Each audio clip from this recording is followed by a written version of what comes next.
Hello there friends, I come to you with an urgent video with some mind-blowing news. NAP disbanded, Falcons have their roster changes and oh wow, they're interesting and surprising, and S1MPLE seems to urgently need money and much more. In short, we have more questions than answers. As always, without further ado, let's get straight to it. So of course, the main news of the whole day and probably of the whole month was that S1MPLE moved to Falcons. These are neither rumors nor suggestions, it's official. Falcons announced that they parted ways with Boros and take S1MPLE instead. But remember, a couple of months ago, such news made Sasha himself laugh. Кстати, офф-топ насчет Falcons.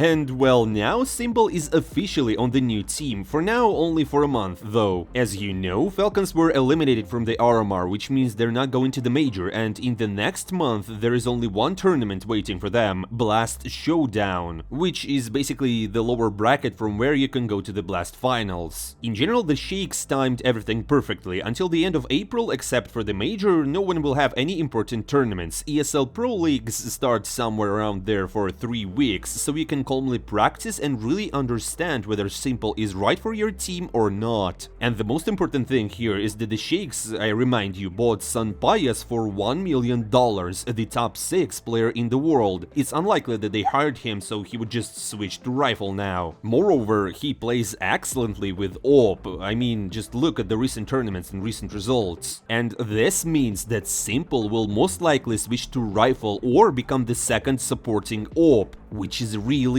interesting. Or maybe he will push through the Spaniard and take the sniper rifle himself. Guys, don't forget to write your suggestions in the comments below on how Falcons will play tactical wise. And in general, guys, Falcons remind me a lot of PSG from football. They're buying up stars left and right, raising the stakes for the entire pro scene and all that. They break the economy but allow us to look at completely unbelievable rosters. I mean, it's like I'm playing CS Manager 2024, used some cheats, got endless money, and now I just have fun. I mean, what I think is the game, probably for Sheiks, is the life. Well, and the main question is how they will get along together. S1MPLE has a very explosive character. Maiden also knows how to stand up for himself. Magisk is a 4-time major champion, while Zonic is a 5-time champion. And yes, Snappy is the legend as well, a respected captain that you can't really argue with either. S1MPLE finds himself in a completely new environment. Zonic obviously won't stand it like Blade, he'll shout back and that's it. Is this the first time we will see cool, calm and collected S1MPLE? I just hope that Falcons will not completely turn into PSG. You know, in football, even though they bought all the stars, it's still a Farmers League club with no European titles. Will Zonic become the next Pep Guardiola? He has already played with the best player in the world in Zaivu and brought him to the major. Now he has the opportunity to play with another greatest player in the world, and it's unclear how S1MPLE, by the way, will show himself in CS2 because, like, he hasn't had a single official game yet. But in general, I'm getting too far ahead of myself here. For now, it's just a monthly loan. As S1MPLE himself writes, it was quick, thanks to Navi for the opportunity, let's see what will happen next. By the way, speaking of things being quick, you can see that even from the announcement. It feels like Zonic just wrote to S1MPLE, "Let's freaking go!" And Sasha was like, "We ball!" and they immediately announced. See, in the official announcement, the Falcons designer made a mistake and forgot to add the letter S on the team's name. And yeah, this photo of S1MPLE is like 7 years old or something. And here's what the COO of Navi, House, says: "The greatest is back. I really miss S1MPLE's game and I want to watch him in CS2. For now, we agreed for 1 month, and then we'll see." Now, let's remember JL's words that no one in Navi is really waiting for S1MPLE to be back, while Sasha himself said that he wants to go to the next major, and it doesn't really matter which team he goes with. So it's quite possible that all this will not last just for a month. Let's see what they will show at Blast Showdown and how S1MPLE will get along with the new team. I mean, 2 huge explosive snipers in one roster seems really powerful.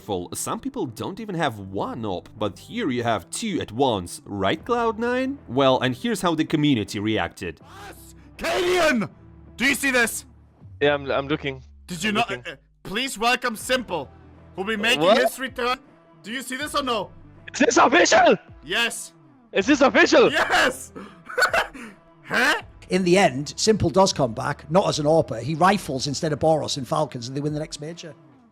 And Thorin wrote, "Plebs, ha ha ha ha, Snappy left ends cause he thought he was getting Nico, lol, rip in peace, bozo," while Snappy gets the greatest Counter-Strike player of all time. I think I'll collect more reactions from the community in another video, because many are still in shock and don't understand what's happening. By the way, Falcons turned out to be the oldest team in the top 30 of HLTV. The youngest players on the roster are 25, while Snappy is 33. I mean, they even surpassed Furia in age. I guess there is country for old man. And the results of this transfer? Well, Falcons won the media 100%. Simple's announcement gathered 2 million views on Twitter in just a couple of hours. Now it's a lot more. I mean, they promised to break the industry and they are doing it. Everyone misses Simple's game, everyone wants to see him competing in CS2. Now we have such an opportunity thanks to Falcons, and Sasha himself needs to show that he's still in the game and that he is still the best and he can compete at the highest level. Isn't that a storyline? And also, something tells me that this loan will be more than for a month. You may ask, why sign for such a short period of time? As I understand it, so that there is no conflict of interest. Simple is still in Navi, which means he can't play on the same tournaments as them. You can go to Blast Showdown because Navi don't play there, and this means in a month we will know the exact answer, whether Simple's way with Falcons will continue or not. Because, you know, the ESL Pro League, and there will definitely be a conflict of interest there, and either Simple will not be able to play for the Falcons, or he will just officially leave Navi. Or, guys, just remember this, after the first CS2 major, there will be even more tempting offers, because, for example, G2 might suddenly decide to sell Monacy, or FaZe out of the blue will want to remove Brokey. In general, we will see. And, guys, there's also a pretty dark theory from the community about why Simple does all this, besides showing off in CS2. He looks to be running out of money, and here the sheikhs clearly weren't greedy. Where do such thoughts come from? You know, the other day he posted an ad for a casino stream. And at first, people thought that he was just simply hacked, but it turned out that he wasn't, and that was his decision.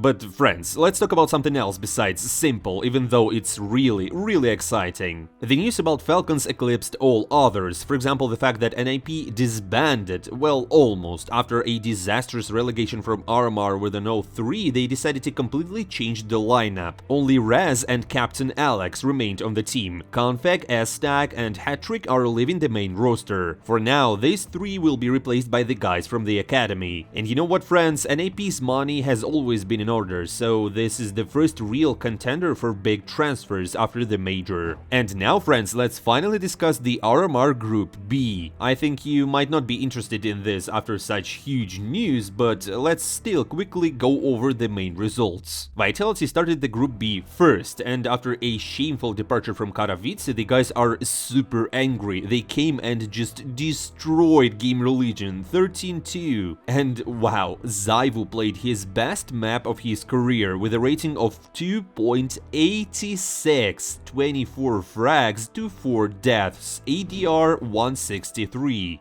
The beast unleashed. This is the kind of Zyvu we were waiting for. Apparently, he was too tired of everyone forgetting about him and talking only about Donk. Meanwhile, Mouse met Guild Eagles, and the battle turned out to be very serious. Mouse were losing 3-9, but then they were able to come back neatly in attack, which on Ancient is almost impossible to be fair. And you know what? Brolon helped Mouse a lot. He scored some crazy numbers and made 8 open frags. And people still say he's much worse than Frozen. I personally think that he's replacing him very well so far. Then Team Spirit played with Ents, and how do you think the first map of the tournament could go for Dragons? Well, of course it's 13-0. I mean, this is already becoming a habit. In Katowice they started with 13-0, and then without a chance they tore everyone apart and won the tournament. Something similar seems to be going on here. Donk was not far behind from Zyvu and had 2.41, 18-4.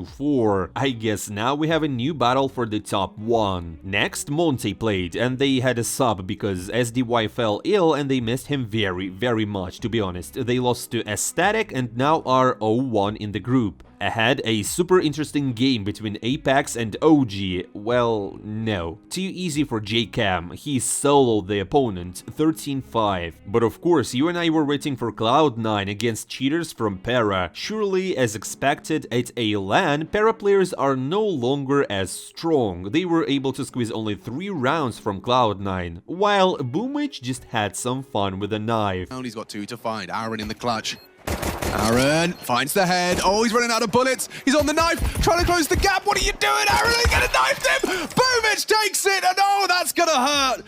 I think he had 2 bullets left, didn't he? Hobbit, by the way, played his best map for Cloud9, rated 2.04. The last 2 games of the first stage had no surprises. Astralis just destroyed Nexus and Heroic beat Preezy. Dupree really tried his best, but you can't counter Altag's ruining plays. 5/18 is not even 0.3 KD. Then the second round started and GL played against Para, and then again nothing from the latter at a LAN. Snacks just destroyed the cheaters and sent them to 0-2. And Ans did the same with Eagles, 12-0 in the first half. Lukash and the Poles got really spirited, I guess. Yet it didn't go for 13-0 sadly, but it's clear that there could be no comeback here. Guys, Ans is a true mystery team. They lose the first match 0-13 and then the second they go 12-0. Next, Preezy versus OG, and no matter how much I root for Dupree in my heart, it looks like he won't go to this major. In the attack on Vertigo, his team took only 2 rounds and went 0-2 in the group. It's the last chance for them before leaving the RMR. Meanwhile, Monte are holding on without SDY. In a very fierce fight, they beat Nexus and go 1-1 in the group. Mouse beat Aesthetic quite calmly and reached 2-0. They closed the first half 9-3 and it was done basically. Mouse are racing to the major, only 1 victory left. Well, and Vitality again just didn't feel the opponent. Zyvu is in the wildest form and he closed Heroic solely again without a chance. 13-3, 25-6 from the Frenchman, 2.64 rating. That's how much Zyvu doesn't want to let go Donk ahead. And by the way, at last we have 2 of the most interesting matches left. First, Cloud9 versus Apex. Boomich decided to become the team leader not only in calls but also in frags. Largely thanks to him, Cloud9 avoided a fail and went 2-0. In the first half, everything was very bad, to be honest. They were 4-8, terrible defense on Mirage. But who knew that Boomich would simply destroy everyone in the attack? Kapitanich was in the zone. He called well for 9 rounds and only 2 were given away. The decisive moment was at 11-10 and a 2v4. They're down to 2 players versus the 4 remaining of Apex.